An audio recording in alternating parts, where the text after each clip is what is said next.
సిద్దిపేట జిల్లా మీరుదొడ్డిలో ఉద్రిక్త పరిస్థితులు నెలకొన్నాయి. యూరియా కోసం రైతు వేదిక వద్ద ఉద్రిక్తత నెలకొంది. మీరుదొడ్డి రైతు వేదిక ఎదుట యూరియా కోసం రైతులు అర్ధరాత్రి నుంచే బారులు తీరారు. ఉదయం టోకెన్ల పంపిణీ ప్రారంభమయ్యాక రైతుల మధ్య వాగ్వాదం జరిగింది. పరిస్థితి ఉద్రిక్తంగా మారడంతో అసహనానికి గురైన అన్నదాతలు రైతు వేదికలోకి చొరబడి ఫర్నిచర్ ధ్వంసం చేశారు. కేవలం 1120 యూరియా బస్తాలు మాత్రమే అందుబాటులో ఉన్నాయని వ్యవసాయ అధికారులు తెలిపారు. దీంతో ఘర్షణ వాతావరణం నెలకొనగా అవాంఛనీయ ఘటనలు జరగకుండా పోలీసులు ఘటనాస్థలికి చేరుకొని పరిస్థితి అదుపులోకి తీసుకున్నారు.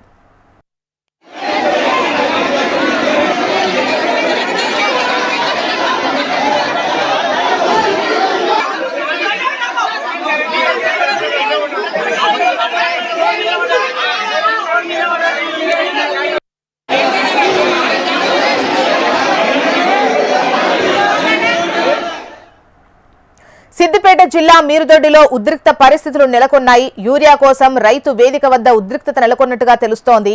అయితే యూరియా కోసం రైతులు అర్ధరాత్రి నుంచే బారులు తీరారు. ఉదయం టోకెన్ల పంపిణీ ప్రారంభమయ్యాక రైతుల మధ్య వాగ్వాదం జరిగినట్టుగా తెలుస్తోంది. దీంతో పరిస్థితి ఉద్రిక్తంగా మారింది. ప్రస్తుతం సిచ్యువేషన్ ఏ విధంగా ఉందో వివరాలు మనకు రీజనల్ కోఆర్డినేటర్ గోపాలకృష్ణ వివరాలు అందిస్తారు. గోపాలకృష్ణ, ప్రస్తుతం సిచ్యువేషన్ ఏ విధంగా ఉంది? అసలు ఎందుకు రైతుల మధ్య ఘర్షణ ఎందుకు జరిగింది? చూసిన యూరియా కోసం గత 2 రోజులుగా రైతులు పైగాపులు కాస్తూ ఉన్నారు. ఉద్రిక్త పరిస్థితులు కూడా చోటు చేసుకుంటున్నాయి. గతంలో కేవలం లైన్లు కట్టడం కావచ్చు, ఎదురు చూపులు కావచ్చు, ఇదంతా మనం చూసాం గత వారం వరకు. కానీ ఈ వారానికి వచ్చేసరికి రైతులు ఒక్కసారిగా ఉద్రిక్త పరిస్థితుల్లోకి వెళ్ళిపోతూ ఉన్నారు. ఒకరిపై ఒకరు దాడి చేసుకుంటూ ఉన్న పరిస్థితులు కనిపిస్తూ ఉన్నాయి. అక్కడ ఉన్నటువంటి ఫర్నిచర్ ధ్వంసం చేశారు. నిన్న ఒక చోట మహిళలు కూడా ఒకరినొకరు కొట్టుకునేటువంటి పరిస్థితి వచ్చింది క్యూ లైన్ లో ఉన్నటువంటి గొడవ కారణంగా. ఈ రోజు మన పరిస్థితి చూస్తే మీరుదొడ్డి మండల కేంద్రంలో యూరియా కోసం రైతులు ఒక్కసారిగా పెద్ద ఎత్తున అక్కడ రైతు వేదిక దగ్గర చేరుకున్నారు. రైతు వేదికలో టోకెన్లు ఇస్తూ ఉండడంతో టోకెన్లు ఎక్కడ అందరికీ సరిపోగా ఇస్తారో ఇవ్వరో అనేటువంటి అనుమానంతో ఒక్కసారిగా రైతు వేదికలోకి అందరూ తోచుకొని పోయారు. దీంతో రైతులు ఒక్కసారిగా అందులోకి వెళ్ళడంతో క్రౌడ్ పూర్తిగా ఎక్కువైపోయింది. అక్కడ ఉన్నటువంటి అధికారులు టోకెన్లు ఇవ్వడం, అందరూ కూడా బయటికి వెళ్లాలని సూచించడంతో ఉద్రిక్త పరిస్థితులు చోటు చేసుకున్నాయి. ఒక్కసారిగా అక్కడ ఉన్నటువంటి ఫర్నిచర్ అంతా కూడా రైతులు ధ్వంసం చేసి తమ నిరసనని తెలిపారు. ఇలానే ప్రతి చోట పరిస్థితి కనిపిస్తోంది. అంటే పూర్తిగా రైతులకు యూరియా అందకపోవడం అనేటువంటిది ఉద్రిక్త పరిస్థితులకు దారితీస్తోంది. కొన్ని చోట్ల చేయి జారిపోతున్నటువంటి పరిస్థితులు కనిపిస్తూ ఉన్నాయి. చాలా చోట్ల రైతులు ఆవేశానికి గురవుతూ ఉన్నారు.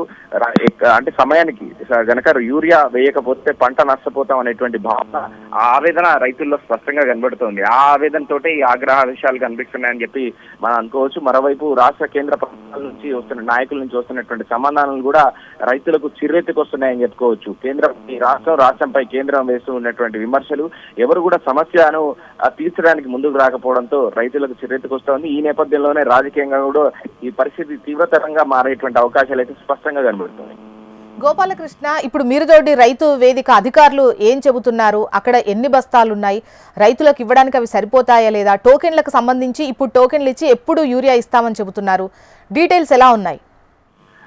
అక్కడికి వచ్చినటువంటి స్టాక్ పరిస్థితి చూస్తే మాత్రం కేవలం కొంతమందికే సరిపోయేటువంటి స్టాక్ కనబడుతోంది. కానీ అక్కడికి స్టాక్ వచ్చిందన్న విషయం తెలుసుకున్నటువంటి రైతులు పెద్ద ఎత్తున అక్కడికి చేరుకున్నారు. దీంతో రైతులందరికీ కూడా టోకెన్లు ఇచ్చేటువంటి పరిస్థితి లేదు. టోకెన్లు ఇచ్చిన వాళ్ళందరికీ కూడా ఇమ్మీడియట్ గా అక్కడ యూరియా బస్తాలు ఇచ్చేటువంటి అవకాశం కూడా ఉంది. ఈ నేపథ్యంలోనే రైతులు ఒక్కసారిగా అంత ఆగ్రహాన్ని వ్యక్తం చేశారని చెప్పుకోవచ్చు.